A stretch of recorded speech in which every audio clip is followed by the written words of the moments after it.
ప్రకాష్ రాజు అమ్మగారు స్వర్ణలత గారు 86 సంవత్సరాలు ఆవిడ తుది శ్వాస విడిచారు. స్వర్గస్థులయ్యారు ఆవిడ. మొన్న వారం క్రితం జరిగింది.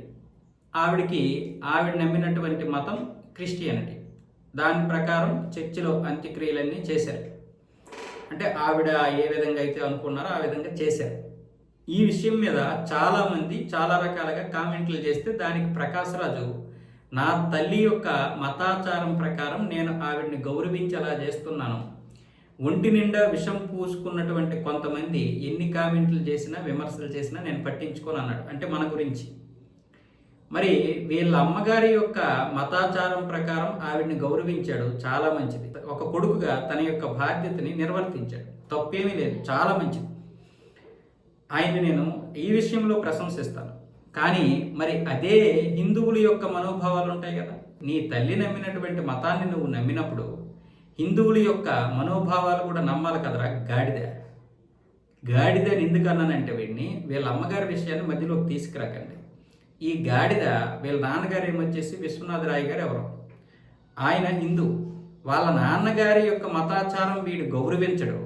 మరి వాళ్ళ అమ్మగారి యొక్క మతాచారాన్ని ఎలా గౌరవిస్తాడు? పైగా వీడు నాస్తికుడు అని చెప్పుకుంటాడు కదా. మరి నాస్తికుడు అన్నప్పుడు గౌరవిస్తే ఇద్దరి యొక్క మతాలని గౌరవించాలి. పోనీ వాళ్ళ అమ్మగారిని గౌరవించడం, వాళ్ళ నాన్నగారిని గౌరవించలేదు, ఓకే. మళ్ళీ బయటకు వచ్చి హిందుత్వం మీద ఎందుకు విషయం చిమ్ముతాడు వీడు మరి ఇంకా నాస్తికత్వం ఏముంది వీడిలో ఒకటి కమ్యూనిజం ఉంటుంది, రెండు ఏమొచ్చేసి క్రిస్టియానిటీ ఉంటుంది.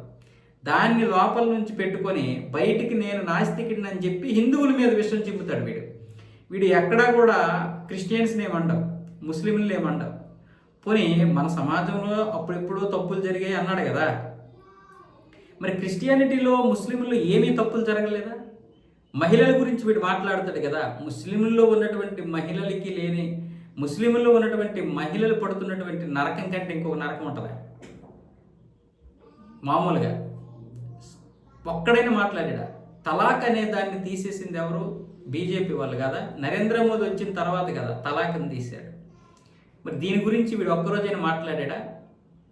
ముస్లిం మహిళలు ఈరోజు ఆఫ్ఘనిస్తాన్లో, ఇరాక్లో ఎంత నరకం అనిపిస్తున్నారో వీడికి తెలియదా? వాళ్ళ అమ్మగారి యొక్క మతాన్ని గౌరవించిన ఈ వెధవ మరి ఇన్ని కోట్ల మంది నమ్ముతున్నటువంటి హిందుత్వాన్ని ఎందుకు గౌరవించడు? నమ్మొద్దు, అది ఎవడిష్టం వాడిది.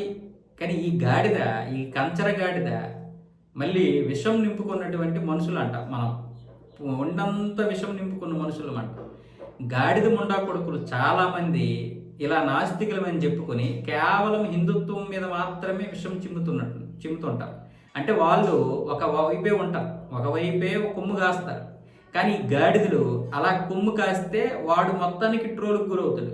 ఫర్ ఎగ్జాంపుల్, నేను క్రిస్టియన్ని, నేను చర్చికి వెళ్తాను అన్నాడు అనుకోండి ప్రకాష్ రాజు, ఇక వాడికి ఉంటుంది తగదిన తందాన. అందుకే వీడు తెలివిగా నేను నాస్తికుడిని అంటాడు. క్రిస్టియనే కానీ లోపలికి మాత్రం క్రిస్టియన్, బయట మాత్రం నేను హిందూ, నేను నాస్తికుడిని అంటాడు. అప్పుడు నాస్తికుడు హిందుత్వం మీద ఏదైనా అంటే అది పెద్ద ఇష్యూ అవుద్ది కదా. మన ఎవరు ఉన్నారు కదా, ఎవరో ఒక బిగ్ బాస్కి వెళ్ళినటువంటి వ్యక్తి ఉన్నాడు, అతని పేరు బాబు గోగినేని. వీళ్ళందరూ కూడా ఎలాంటి నాస్తికులు అంటే లోపల ఒకరిని నమ్ముతారు, బయటికి హిందుత్వం మీద విషం చిమ్ముతారు. కాకపోతే బాబు గోగినేని కొంతవరకు బెటర్ ప్రకాష్ రాజు కంటే. చాలాసార్లు క్రిస్టియానిటీని కూడా విమర్శించాడు. ముస్లింని విమర్శించడానికి వీళ్ళకి అంత ధైర్యం లేదు, అంత ఇది లేదు. వాళ్ళు చెక్కేస్తారని వీళ్ళకి భయం. ఇలాంటి వెధవలు మన సమాజంలో మన ముందే ఉన్నారు. కానీ మీరు అర్థం చేసుకోండి, నేను ప్రకాష్ రాజు తల్లి గారి విషయంలో ఏమనలేదు. ఒక కొడుకుగా అతడు మంచి పనే చేసి ఉంటాడు. కానీ అదే వెధవ ఆ బుద్ధి ఇటెందుకు లేదు అంటున్నాను అంతే.